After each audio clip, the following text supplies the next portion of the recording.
All right, folks, welcome to the Crack House Podcast. My name is Mike O'Sullivan. Joining me today, he was with me last week. He's back again, my buddy Chris Muscalino. Chris, what's up, buddy? What's up, Big Mike? What's up, No, everybody? Crowd chat. What's up, man? no, nothing. Let's just get right into it, man.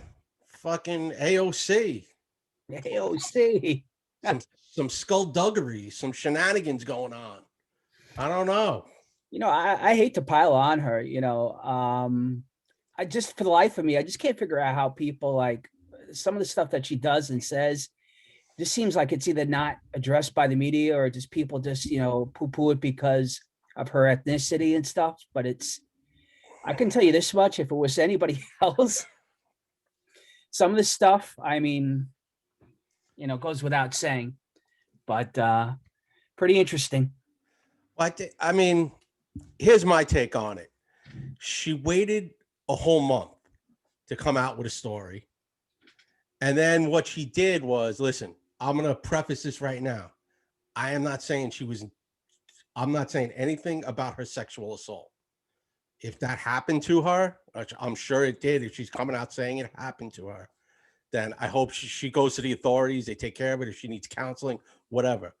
But it seems like the story with the Capitol, what she's doing is she's taking the assault story and then wrapping the Capitol story around it. Right. So that anyone comes after her, she can now cover herself in that blanket of, oh, you're coming after me with this story, then you don't believe my assault either. And no reporter is in this day and age is going to risk their career over getting slammed by going after her story and then being proved as like some sexual assault denier or insensitive to women in the world we live in now, you know? So my take on it is this. Look, there's some things I actually, from an economic standpoint, I actually agree with her. My issue with this is, look, I would never deny her sexual assault story. I don't know the facts of it. I don't know what happened. It seems like it happened a long time ago. I have more of an issue of, number one, the politicization of everything that she does and says. Number two, in terms of, the Capitol riot, which we really didn't get into the last time, it just seems like if you have a differing point of view in terms of what happened that day, look, my point of view from that event is that you don't have the right to harm anybody. You don't have the right to break stuff. You definitely have the right to do what, the people that actually broke into the building did.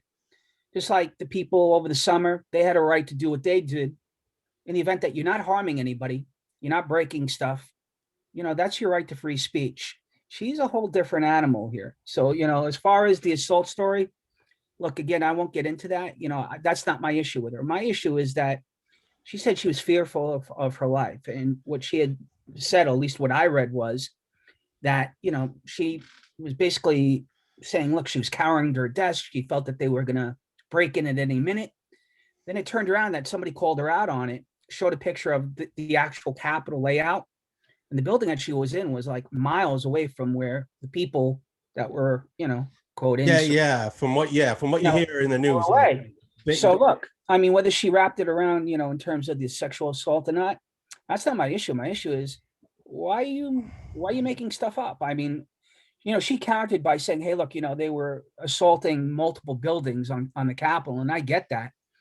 But, there are multiple people, on the opposite end of the political spectrum that are countering what she says and are really, throwing a little bit of, I guess, shade on, her depiction of what happened. And, look, you can have everybody's going to have their views of what happened there. Some people are going to think it's insurrection. Some people are going to think it's the worst way of the world. There's another train of thought that, hey, look, those people were exercising their rights on, something that they objected to in terms of the democratic process. She's a whole nother element in the sense that, again, nobody's saying what happened there, was bad, I guess, on some level. But it's like it's yelling fire in a crowded theater. You know what I'm saying? It's like, making things up in terms of the threat to her actual safety. And I think that's really more the issue of it. And she's said things throughout the years that, maybe not along exactly on these lines, but questionable in terms of the validity of them, the accuracy of them. And it just seems like when people on the other end of the spectrum, no matter who they are, whether it's the ex-president, a congressperson on the other end who is quote spouting right-wing conspiracy theories, it seems those people get called out a lot more than she does, and some of the others, I guess, part of the squad memberships. Yeah, she kind of she does say that sometimes she has a bad optic where she wants to be, there for the common man, yet she's wearing like a $3,000 suit, or she's selling her $80 hoodies that say tax the rich. I don't Yeah. know any poor person that can afford an $80 hoodie. As far as the Capitol thing went, when you see that map, it's almost like, to compare it to say something like a 9/11, where ground zero was, she was up on like 23rd Street. She was Right. not that close. And that's a great analogy, Mike, because I mean, look, my brother was on, down near 9/11 when that happened. He was in a building across the street actually from my sister as well. But for them to claim, hey, look, I was part of those attacks, that's not accurate. Yeah. My brother was taking a plumbing examination in the building across the street from the trade center. My sister was downtown. For them to claim, hey, look, you know what? I was part of those attacks. No, you weren't. You were in the vicinity. You were in the vicinity of the attacks, but Yeah. you weren't in the buildings. You weren't in those planes. I'm not diminishing their experience. Just the same as her. Maybe she was frightened. I don't know. I wasn't there. I can't tell you what exactly happened. But the issue I have isn't so much with the sexual assault story or her even wearing suits. I don't care really what she wears or what she does. It's her prerogative. My sense is just be accurate, man. In the sense of quote unifying people. Just be accurate. And that goes for the other side too. Look, I probably lean a little bit more right politically, but whether it's an AOC or it's a person down in Georgia, the woman, I guess, who's part of Quanon and whatever the hell you want to call it, who's, spouting crazy shit. Hey, listen, that's her prerogative. But the issue I have is like they're turning around and taking these people on the right side off these committees in Congress, and they're trying to strip them of their positions. Meanwhile, you have some questionable stuff, including this, that if what that reporter is saying is true, they should be subject to the same sort of scrutiny that the people on the other side are. And that's, I think, at least that's my issue with it. Nothing more, nothing less. No, you're right. Absolutely. I mean, and I will say this in defense of her. She was just in the Bronx like a couple of weeks ago, marching for more money for workers down in the fruit market over there in was it Hunts Point. So she does, as much as you lean left, you lean right. She was out there trying to help her constituents. And I think that goes so much, Mike, with everybody. Most politicians, depending on which way you lean, Yeah. you're going to like certain people and dislike them. You're going to find fault with some of their policies and their thought processes. I think the extreme ends of the policy, the parties, I think people will probably obviously have a little bit more, of an issue with them. She just seems to be like, for every good thing that she does, I think like some of the people on the right side, there tend to be equal amounts of stuff that people find objectionable. Mm-hmm. I mean, I like some of the stuff that she says about the working class person. I dislike, what happened with Amazon, which wasn't entirely her fault, Yeah. but end of the day, she made a lot of comments and she politicized that, which cost. Well, yeah, she was the face of killing that. Right. Of killing that plan. Yeah. You're looking at 30,000 jobs, and real estate values and everything else that went by the wayside because of not necessarily her, but she was part of it. And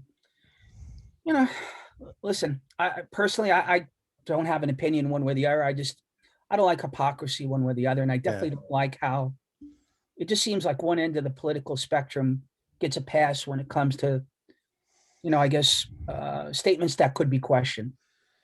God bless you. Absolutely. I mean, and just speaking of that, I mean, just look at New York. Look at our home state, our home city in general. You have a governor right now that, allegedly they're saying could possibly be responsible for the deaths of 13,000 people with these nursing homes. Yeah. And the press is kind of very mum on it, I mean, I don't think Chris Cuomo is going to be doing any stories on it on CNN. Oh, definitely not. I don't think it's going to be Don Lemon's top story. You know? And I think the the people on the opposite end, that's the issue that we have. I mean, when one side seems to have issues like that, it seems like the media and everybody are like piranhas, and when it happens on the other side, it seems to go by the wayside. Whether it's Cuomo or AOC or whoever. And listen, I get it. We live in a in a state that probably leans a little bit left, politically and democratically. And listen, I understand that, but the hypocrisy lies in, well, going back to the governor for a second, it was okay last summer to allow people to riot and protest. Look, I have no problem with protest, no matter what the issue is, you have a right to do that in this country. What you don't have a right to do, in my opinion, well, not my opinion, it says in the Constitution, you don't have a right to harass people or destroy public property.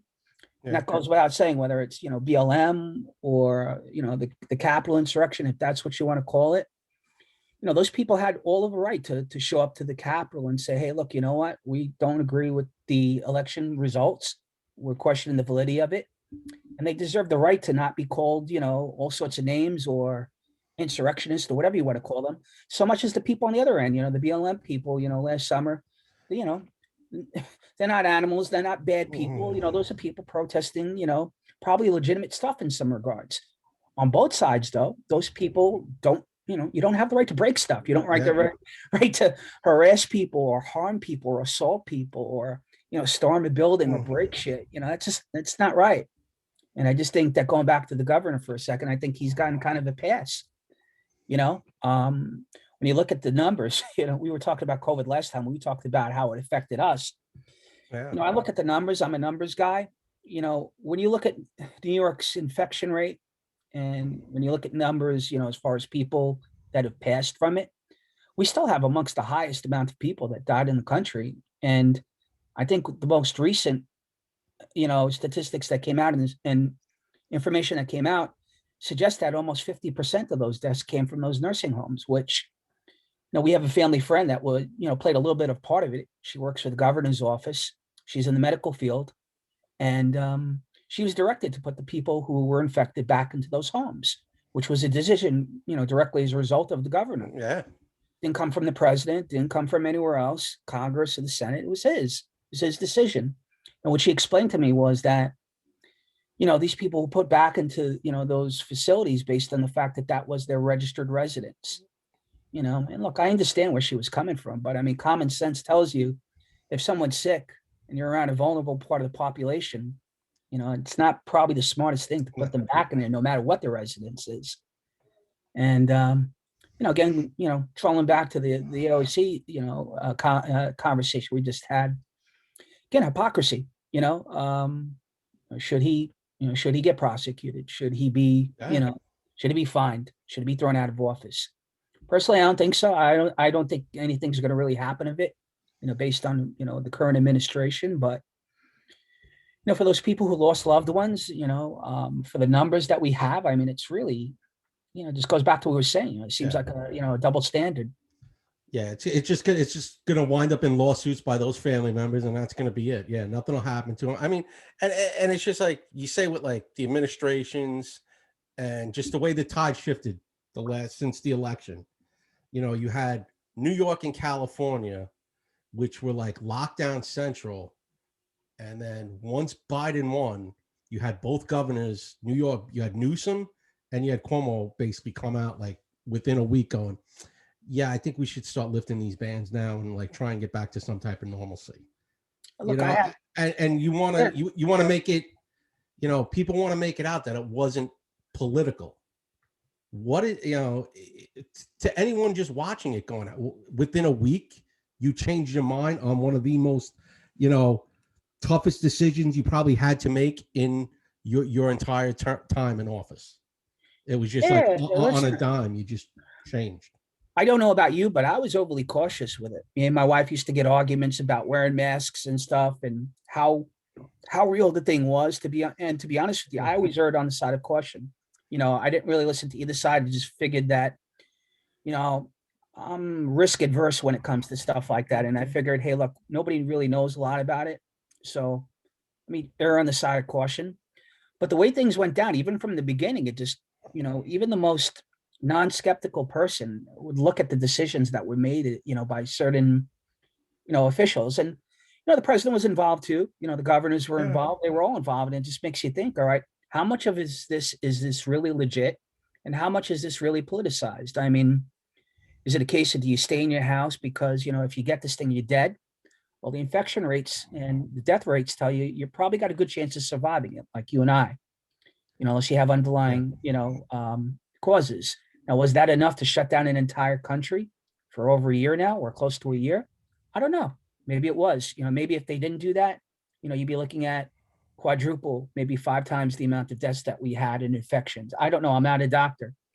Then, you go a couple months and they're saying, well, look, the masks stop stuff. Well, if masks stop the infection, we shouldn't have any more infections because it seems a lot of people are wearing them, especially in the states that we mentioned. Um, in June, you're told, hey, look, social distance, stay in your house. And in June, you turn around and you see people protesting, no matter if it was a Mhm. legitimate, reason or not. They're in the streets, hundreds of thousands of people in multiple cities. And now you're meant to believe that nobody got infected from those things, I mean, or, as far as the mail-in ballots and stuff that happened in the election, regardless of whether you think the results of the election were, legitimate or not, the facts remain that states changed their entire way how they counted ballots and ballots were processed and sent in, versus a normal, environment. Now you begin to wonder, was, if you're a skeptic or a conspiracy person, was it used to facilitate that in these states?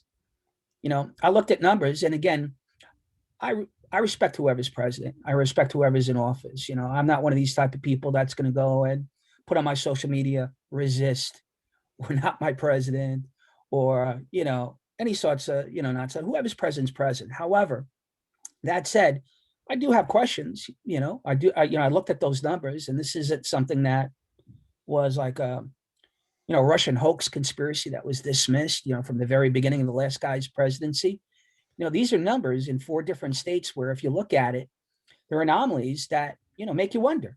Hey, listen, how legitimate is this? Going back to what we're saying again, it's the hypocrisy of it. So now you look at the disease and you're like, well, was this thing used as a means for mail-in ballots to be optimized, for where people could live in Arizona and vote in New York, right? Because that's what happened in Yeah. some of these states, 4 or 5 of these states specifically. Or, as far as not matching your name to your address, simple stuff, voter ID. Was this exacerbated because the COVID, they used it, to their advantages, like in Pennsylvania, where they changed the laws in that specific state to allow how you voted. So, it goes from, okay, I'm scared, this is a legitimate thing, I want to stay home, to now, well, should I be scared? And, if it's so dangerous, why are people being allowed to go in the streets in mass and protest? Why are people allowed to do certain things? Why are certain businesses allowed to open and others not? You know, the people on the right, the really religious people, they've got a legitimate gripe. I mean, I just saw Supreme Court, ruling today where they ruled in favor of the churches and the synagogues and stuff, where you have these places open, yet you can't go to church because, it exceeds a certain number, or you can't sing, you can't talk because allegedly, you can get the virus, very easily through transmission there. Yet you Mhm. have these other businesses and places that are open. So again, the hypocrisy of it, and the double standard of it, it makes you wonder, how much of it was this politicized, and how much was it used to control people? And I Yeah, think, it's like something that 25, 30 years from now, all those documents will come out, or there'll be some guy on his deathbed going, "This is what really happened.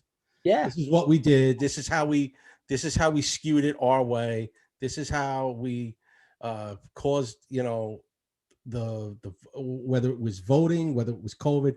This is what we did to shut the country down to help us win." You know, and And, like I said, you'll hear it on some guy's deathbed or someone's deathbed one day. we were speaking about this. My concern right now is, when do you get back to normal, and how do you get back to normal? Whether it's it's going back to sporting events and feeling comfortable, or going around without wearing masks, or certain Well, businesses, how they operate. I mean, what if Fauci said something? This could be like a 7-year plan. right. I read that today too. I mean, So, You're gonna walk around for the next 7 years with a mask and worry about, catching yeah, this thing? I don't know. You're gonna worry about businesses not being yeah, able to open for 7 years? yeah. I mean, you have. You know? I mean, it's true. You just drive through Manhattan and see all these boarded up businesses, places that have been in business 20, 30, 40 years are going out of business. I look at that guy like Dave Portnoy.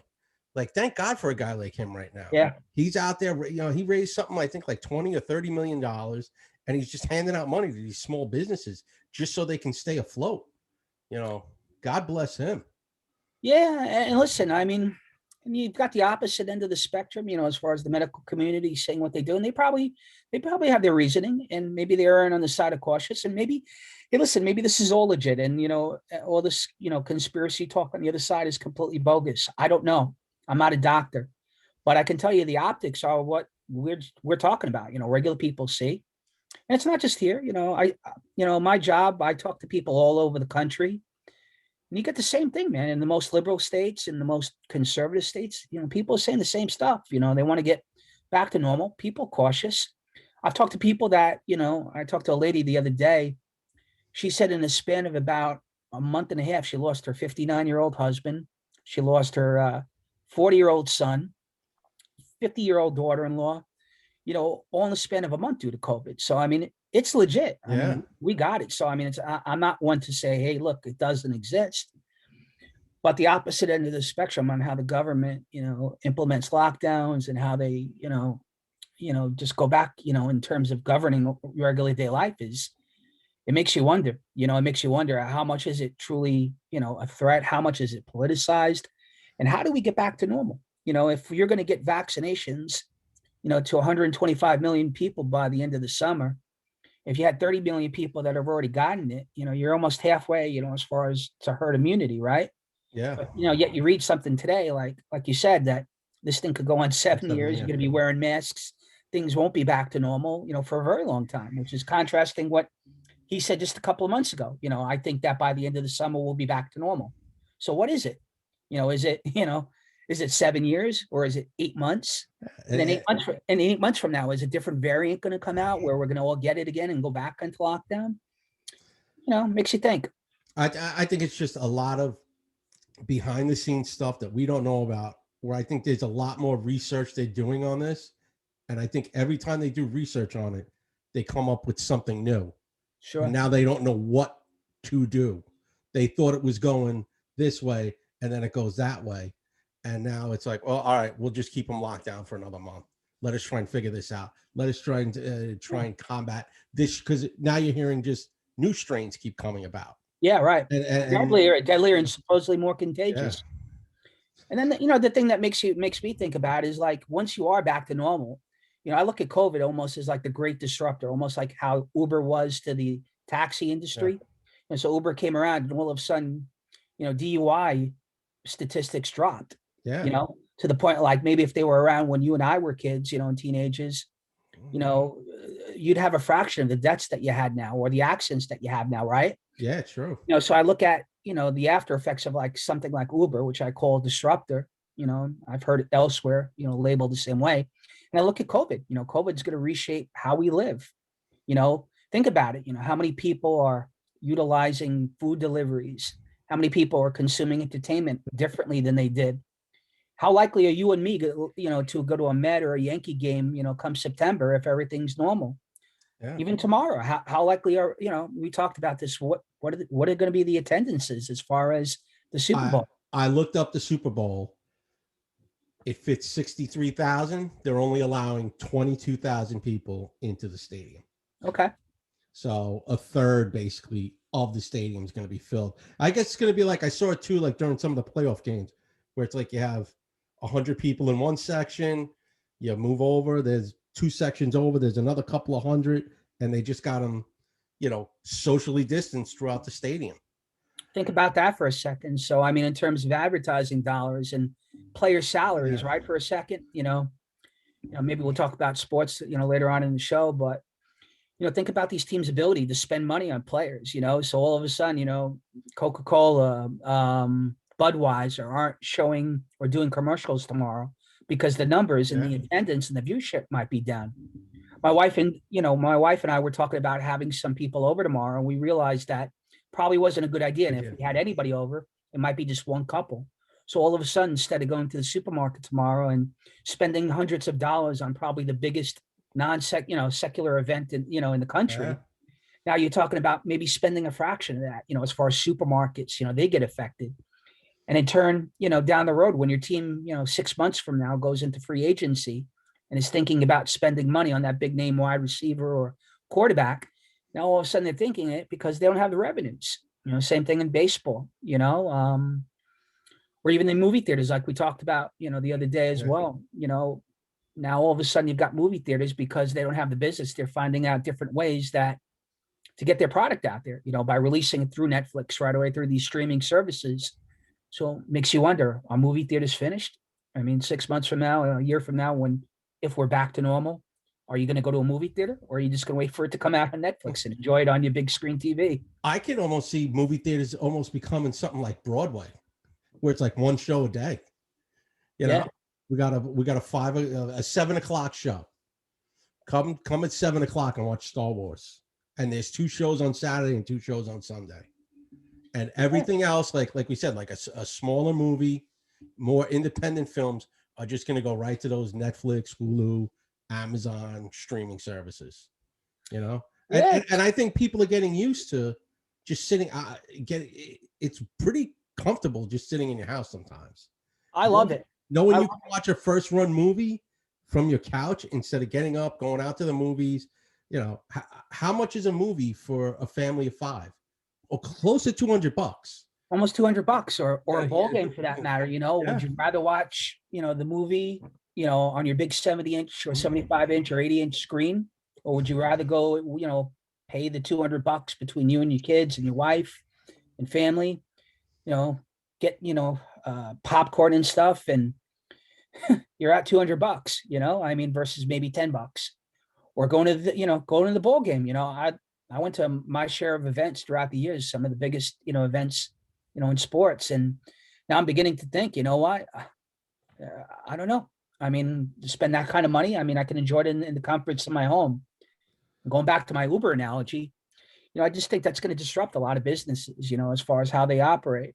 Now I'm not going to name my employer over this type of thing, but I can tell you that they were one of the companies that in the very beginning of this thing, were in dire needs of trying to get us back into the office to sustain productivity.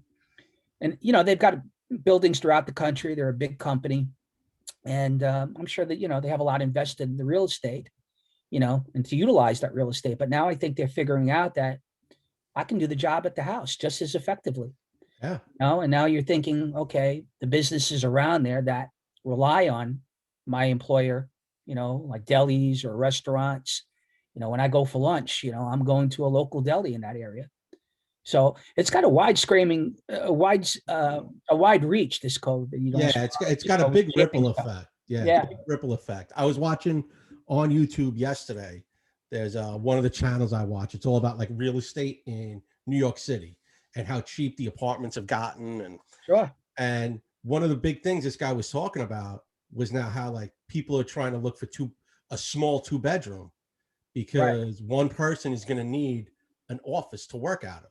Right. They're going to need that office space. So you're seeing a lot of 1 bedrooms kind of like get chopped up. Someone just putting up a wall to make it a small 2 bedroom so these people can work in.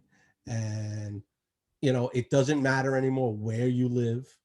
That's right. You don't have to be close to the train. You don't have to be that 15-minute ride. You could be at the other end of Brooklyn now and live in a nice, in a small 2 bedroom apartment and just work from home. Sometimes 3-4 days a week.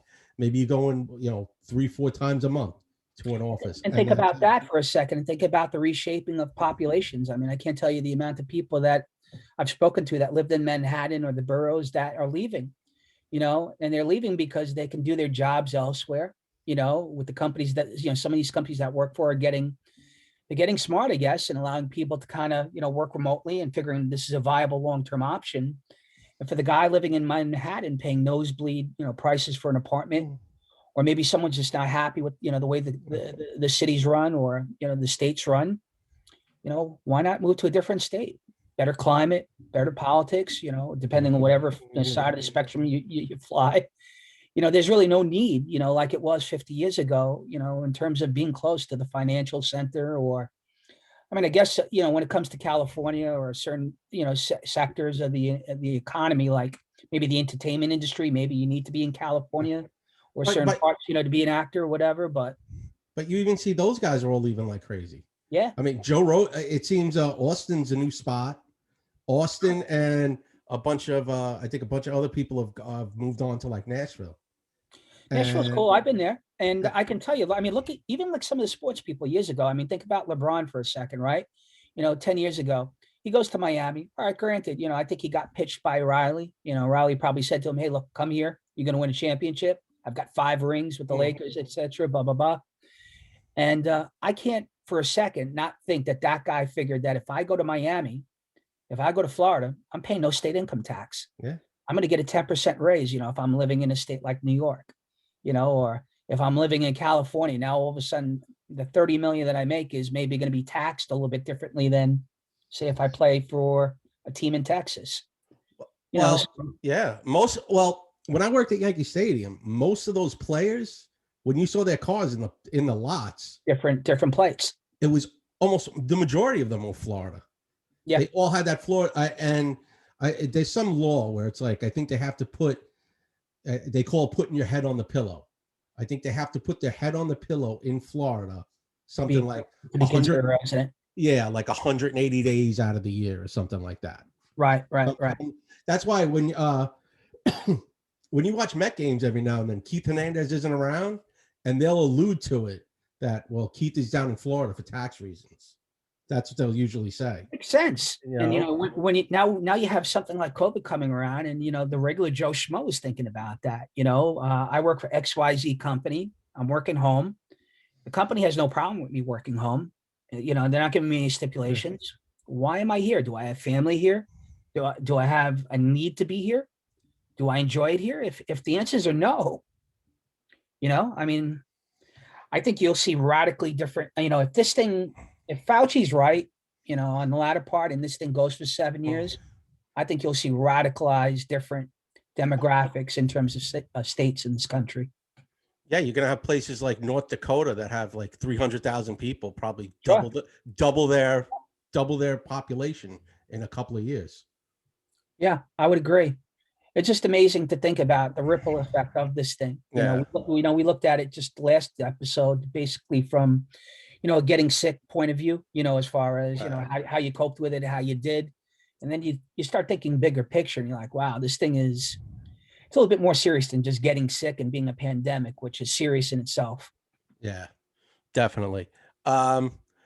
Folks, I just want to put something out there right now. I want to thank you guys for listening. I was looking up a thing, and it says that most people don't listen to the last 5 minutes of the podcast because that's when people do their plugs. So I'm going to do my plugs now. You can hit me up on Instagram at the Crack House Podcast. Tweet at me at Crack House Pod. Check out my buddy Jack at I Can Paint.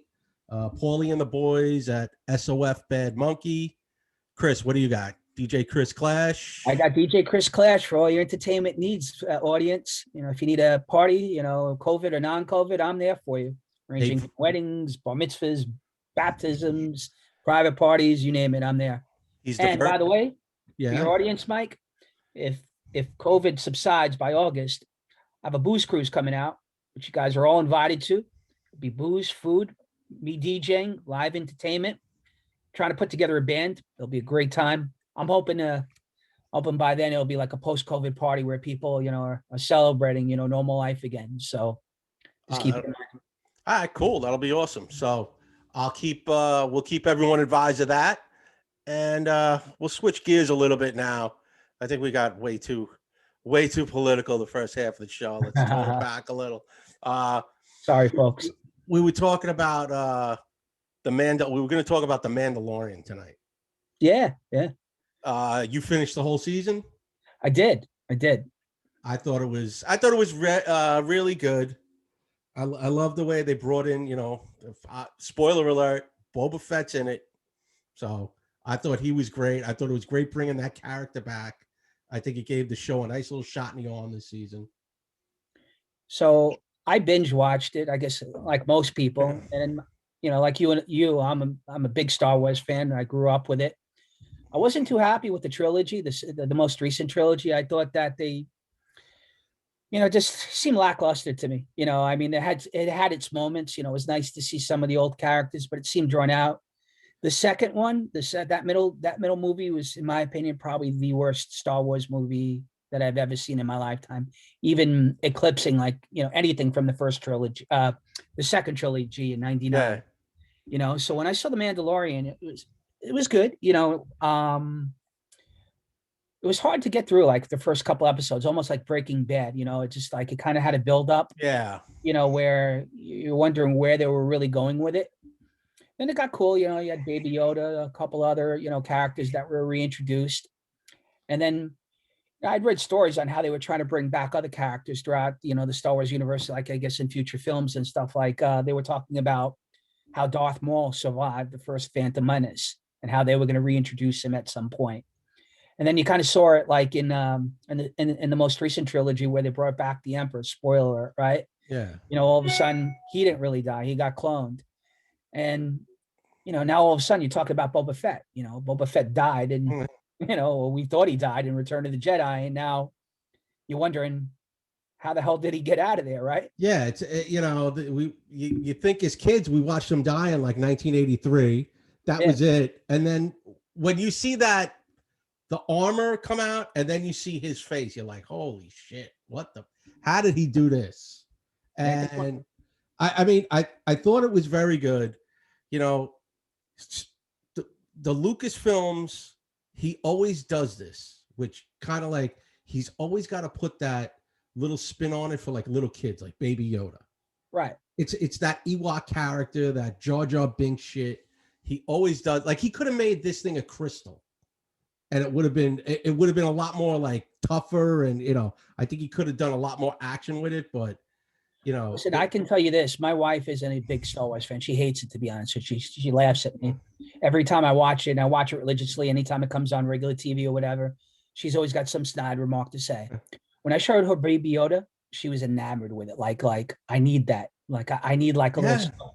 yeah, It was really ingenious because I think it reached out to like a whole broader spectrum of people that even if you dislike Star Wars, he always does. you He know, finds that one thing. It's like putting the hook in.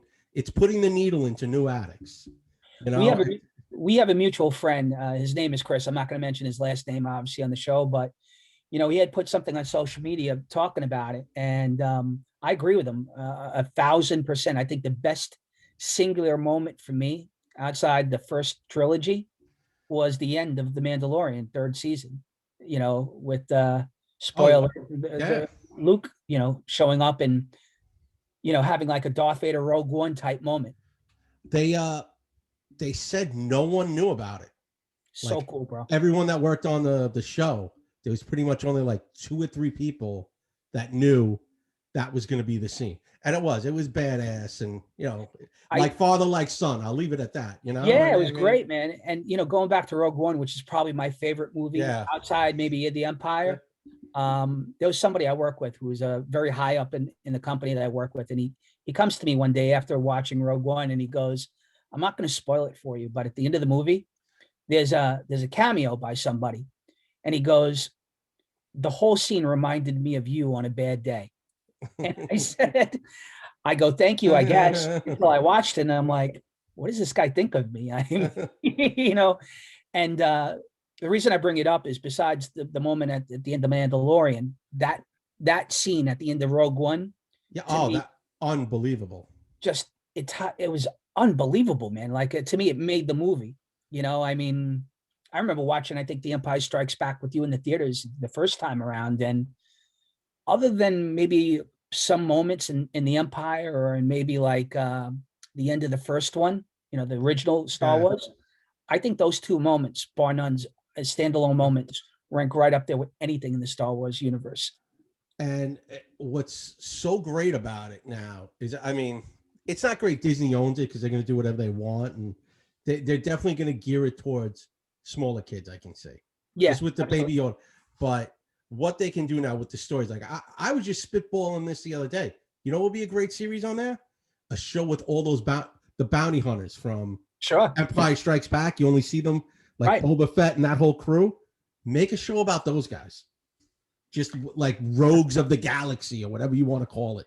I think you might be onto something because I thought I read something to something to that effect that they were potentially, spitballing as far as making another series. I know there's a couple of ones in the pipeline, including the Obi-Wan series. Yes. But you're right; they can go a million different directions with it. Oh, who's Rosario Dawson's character? She's Yes. getting one. There's going to be the Boba Fett show, Right. Chronicles or whatever Book of Boba Fett, whatever they were calling it. He's going to have his own series coming out, I think, next year. And like you said, they can take it in any direction they want. I don't think they're going to make. I wonder if they're going to do more theatrical movies or it's just going to be like more Disney shows. Because I think the Disney shows are better. You can draw the story out. You can pretty much do whatever you want with it. Take it in any direction you want.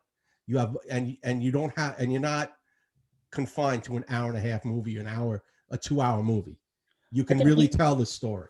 I think you hit it on the head. I also think that it depends on how much money they can make, right? So those movies are guaranteed blockbusters. You put the Star Wars name on it, you're instantly making 200-300 million, even if it's a piece of crap, right? The only one that I think didn't do well in the theaters, and it was probably the one Star Wars movie I didn't go to see in the theater, was the Han Solo movie. And it just goes to show you that when you don't have the Skywalkers involved, when you don't have like that, I guess that Star Wars main, theme involved, it's not so much of a home run. And I think that, with the television versus the movie, they don't have to worry so much about that box office the way that they do, in the movies. Yeah. In the sense that I think they have a lot of creative freedom. And, for whatever reason, it looks like, they have different directors too that I think did, those movies. Like J.J. Abrams did one, and then I think the middle one was directed by somebody else, and then they went back. I think Joss Whedon did one. Yeah. Right. And you could tell, you could tell the style of directing, definitively effective. Where it seemed like those first three movies, there was some sort of congruity with, George Lucas behind it.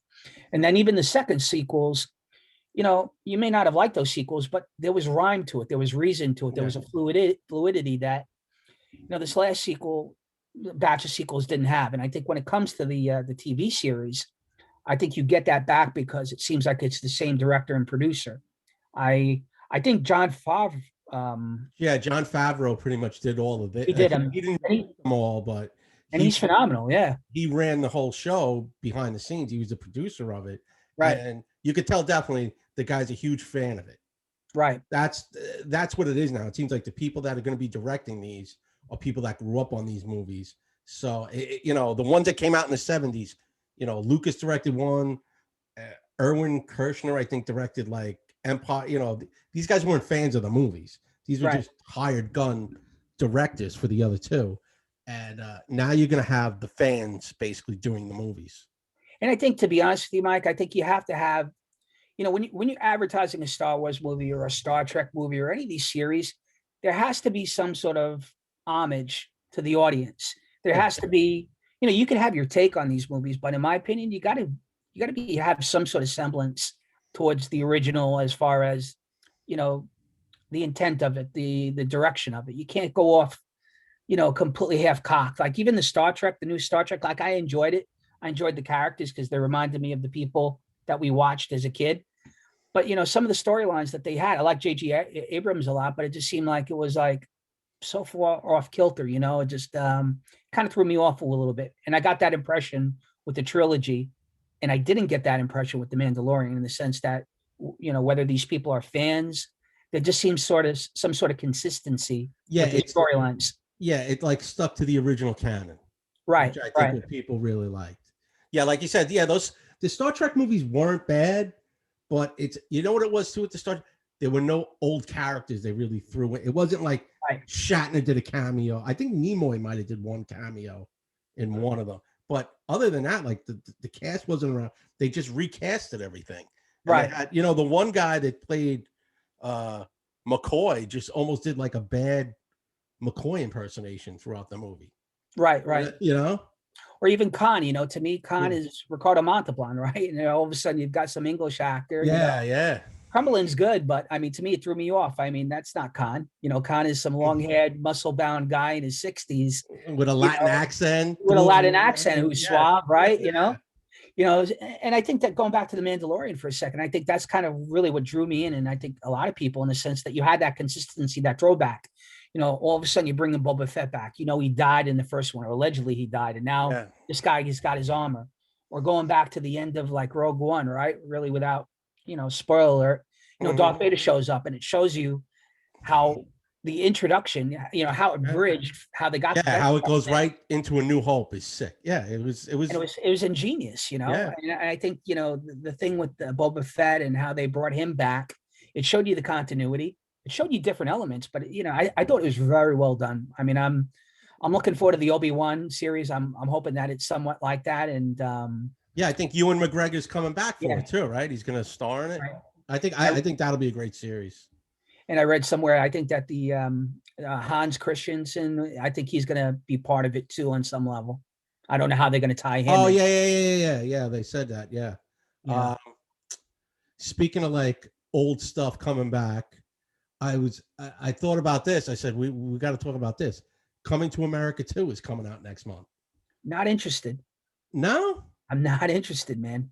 And the reason I'm not interested is my theory is this. I love Eddie Murphy. Eddie Murphy is one of my favorite comedians of all time, favorite actors, but he's almost to me like pre 1982 Al Pacino and post 1980, Al Pacino. Everything that Pacino did up until 1982 in Scarface, I think if you look back, is just like classic stuff, whether it's The Godfather, Scarface. And then I read this somewhere and I'm plagiarizing it, but it seems like every character that guy did post 1982 was like the same guy in different iterations, every given Sunday, Scent of a Gentleman or whatever it is, where he plays the blind guy, right? With the kid from the Batman and Robin Oh, show. Chris O'Donnell. Yeah, Scent of Yeah. a Woman. Yeah, yeah. No, it's Scent of a Woman, right? So it seemed like he was just like the same character, screaming and yelling A and lot of yelling. right, right. Yeah. And going back to Coming to America, for me, the analogy that I make is like Eddie Murphy pre 1985 is completely different than post Eddie Murphy 1985. I think we talked about this too. Like the shit that guy said pre 1985, he can't do today. Some of those jokes Yeah. that they did in Coming to America, we talked about that. Yeah. It's not going to fly. So I'm anticipating that movie being a watered down version of those characters. Well, it definitely. I don't know. Did you see the trailer yet? Yeah, I did. Yeah, it's definitely already got like it's got the girl power feel to it. Right. Like, why can't a girl be the queen of Zamunda? Right. Like from what it says in from what you see in the trailer is Eddie Murphy has like 3 daughters. Okay. And the one daughter looks like, the oldest would be the queen to take over, but he wants a prince. And it looks like he had an affair when he was in America back in the 80s. And he has a son there, and they find the son, and he's bringing the son back to be the king. And it looks like, well, why can't there be both? Kind of, or why can't the girl just rule by herself? But the cast looks funny. Wesley Snipes looks hilarious in this as like one of those like African warlord dudes. He's got the cornrows going. He's shooting gun. He looks like he's going to be funny. Tracy Morgan's in it. He's always funny. Like you said, is a story going to be completely like a woke Coming to America now? That will only see. Look, I'll probably check it out because it's Eddie Murphy Yeah. and it looks interesting. But I mean, what made the first movie for me now, and again, I think that movie, and I think he transcended everything in terms of race, religion, everything. He just, that whole first movie wasn't about him being an African dude. It was about the immigrant experience and how you can poke fun at everything. We're products of immigrants, right? Yeah. And there was funny shit. There's funny shit in our cultures, and there's funny shit in his culture that he poked fun at. I got friends who are African American, different cultures, and we laugh about it all the time. There was a point in time at my job, when we were in the office, I would scream to the Haitian guys at work, "My son works," and immediately they would hysterically laugh because they understood what I was doing. That the king of Zamundo was amazed that his son was working at McDowell's. And I don't think I don't think in this time period, I think that people are overly sensitive, that I think that some of the stuff that they poked fun at or that he did, going back to like the Al Pacino prior 1982, Yeah. I just don't think they can implement again in the same level. I mean, I think it'll be decent. I think you'll get a couple laughs out of it, but I get the impression that it's probably going to be a little bit, towards, more of a PC watered down version. And Yeah. By the way, R.I.P. McDowell's. It got ripped down about 10 years ago. oh yeah, Yeah, the McDowell, for people that don't know, the McDowell's was actually a Wendy's on Queens Boulevard and Grand Avenue. And it was there for years. And when you went into the Wendy's, in the back of the Wendy's where the bathrooms were, they had pictures up of like McDowell's. Louis Anderson, John Amos, Eddie Murphy, and Arsenio Hall. That's where they filmed the movie. And it got, I want to say it got torn down about 10 years ago. And I think it's like apartment buildings now. Look, I'll probably tune it in just for the fact that I'm gonna. I'm an Eddie fan. But like, I look back at some of these movies and I talk about it with some of my friends, like some of the shit that you heard on those movies and we laughed about it, right, wrong, or indifferent. You just can't pull off these days. Like, I don't think you could do the original Blues Brothers today. I don't think that you could do like Animal House for that matter, right? Some of the stuff that was done in Animal House definitely wouldn't fly today. I think the Blues Brothers. I think people would come out of the woodwork saying it's like cultural appropriation. Right. I think They have would go all sorts nuts. of shit against that movie. I think that look at the original Bad News Bears. I mean, if you look at some of Oh, the dialogue in that movie, I mean, there's no way. I just heard guys talking on a podcast about this the other day. How right. that movie was rated, I think, PG, There's and the no way. language in that No way. movie was. And listen, it just shows you the difference in times. Back then there was nothing wrong with it. Now it's like, I can tell you that the actors involved would be blacklisted, the directors would be finished, they'd be labeled. It just it's amazing, what time does to, thought. I remember watching Breaking Bad, like, he broke it down for somebody. He was talking about prohibition in the 1930s. And the guy was talking about meth and how meth is bad and drugs is bad. And he goes, is it really, or are you just on the wrong side of time? He goes, what do you mean? He goes, well, in 1929, alcohol was illegal. If you took a drink, you're in jail, right? If you sold it, you're finished.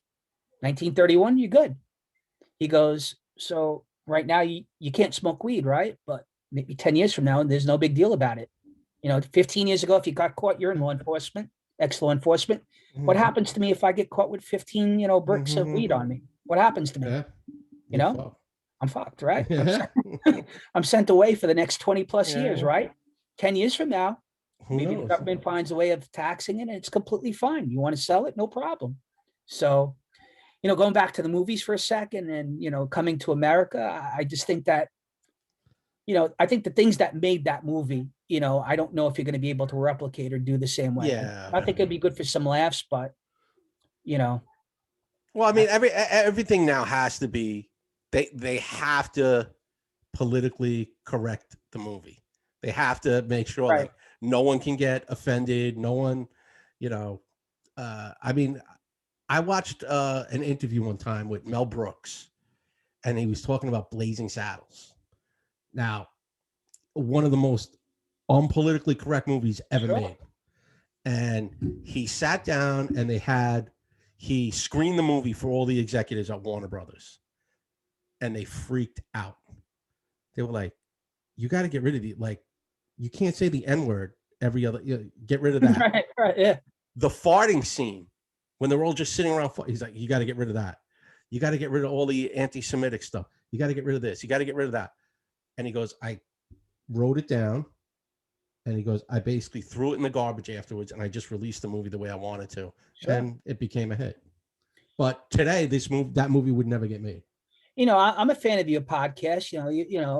I've watched a lot of your episodes. You have a lot of comedians, and to be honest with you, I know there are certain comedians out there that lament this all the time. It's like, I think people in today's day and age are overly sensitive, whether it be politically, religiously, racially. Look, we all know what common decency is, right? You all know not to do stuff or make people uncomfortable, right? Or discriminate against people. There's common, knowledge, and there are assholes out there. There are people that are going to do that regardless. But to limit somebody's expression, and find fault in everything that they do or say, or regardless of what end of the spectrum that you come, I just think that you're going down a bad road. And for me to make that comment to you, I would love to see, at face value, I would absolutely run to see Coming to America. I go into the movie theaters like yesterday. But my thought process is it's not going to be the same. It's going to be watered down. And that guy is not going to be able to, make the jokes and say the things that he did 30 years ago that made me laugh. Yeah, he's also supposed to do a stand-up special for Netflix. And think about that for a second. Exactly. Yeah. Think about Delirious and Raw. Raw, right. And now you're doing a 35-year jump. He's, right. Or Chappelle for even that. Yeah, Chappelle. 20 years ago. He's another guy that, I think that some of the stuff, and I think he said it himself, like he didn't want to do, he didn't want to continue with the show because he felt people were no longer laughing with him, but they were laughing at him. And he was like propagating racism. And I looked at the show and maybe I come from the other end. I've had this conversation with my friends, who are African-American. And look, I get their point, I get his point too. But I think some of the stuff that he did 15, 20 years ago, no way today. And I think that, when you look at some of these shows and think about what made them successful, I think to take that element away sometimes, for some people, it's going to eliminate the wow factor, the it factor, the need to see it. So be interesting. I'll probably check it out. I mean, my initial reaction was no, but talking to you, I'll probably check it out. It seems, pretty interesting. And yeah, just for the history of it, you got to check it out. And Eddie Murphy, like if the old characters, right. It looks like all the old characters are popping up in it. So, I'm a Knicks fan. I don't subscribe to LeBron's the greatest. To me, Michael Jordan's the greatest. And for me, in comedy, you could talk about Richard Pryor, you could talk about Cosby, you could talk about any of these guys. To me, Eddie Murphy's Michael Jordan. It just without fail for me. You will never get another comedian, Chris Rock, Tracy Morgan, any of these guys. They will never touch it. The run he had in the 80s was like unparalleled. And I don't think even Kevin Hart hasn't sustained it. Fine. I mean, he's fine, sure. His success is through the roof, but some of his movies haven't sustained the way Eddie had that run of the early 80s.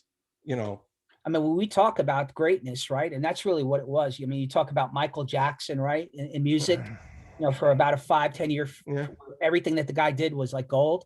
You talk about Joe Montana for about 8-9 years, right? You talk about Jordan for 6-7 years. You talk about Tyson, right, for 3 or 4, right? You talk about Eddie Murphy. Think about that, from like Trading Places to like, Beverly Hills Cop to Coming to America. That run to me is like unparalleled in the industry, as far as from a comedic standpoint. I mean, let's think about it. Has there ever been a comedic actor that had a run like that in that amount of movies? Think about it. Adam Sandler. On that level?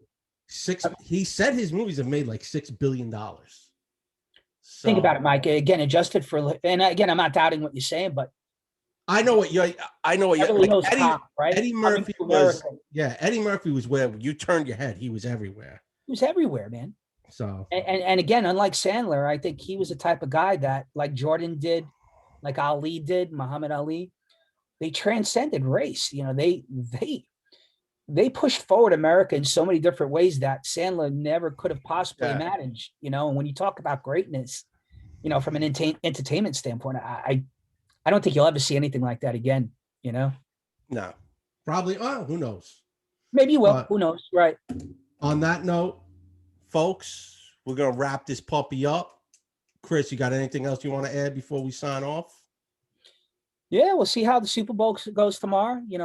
I'm thinking KC's going to win. It's going to be interesting.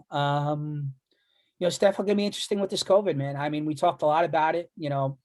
I apologize to any of your audience that, take offense at anything I said, in terms of like politics. It's not my means, I don't want to offend anybody. I just think that when it comes to this thing, there's a whole nother aspect of it, that makes you think, it goes from being a virus, and, am I going to get sick, or a loved one's going to die? And you think about a bigger picture in terms of, is this being used to control me? Is this used to, control my thought process, the way I live? And not just me in particular, I'm just, saying in society in general. So, interesting stuff, Mike. I enjoyed talking to you. I mean, for the audience, again, me and Mike grew up together. He said it to you last episode, but we haven't been overly close, but I mentioned to Mike, Mike is one of the people in my life that I cannot see for 10 years or speak to, 5 years, whatever. And it's like I'm 12 years old again, and everything that I say, we're on the same page. He's one of those Yeah. people that it's a compliment to you, Mike. You're a great person in terms of like being able to relate to people and just not miss a step. And I hope this thing really grows for you. Thank you, my brother. Thank you. And same here, Chris. We, like I said, we've known each other since we were like 7 years old. So it's been fun. Last couple of weeks have been a lot of fun. Yeah. Folks, like I said, like, subscribe. We'll see you next week. Enjoy the Super Bowl.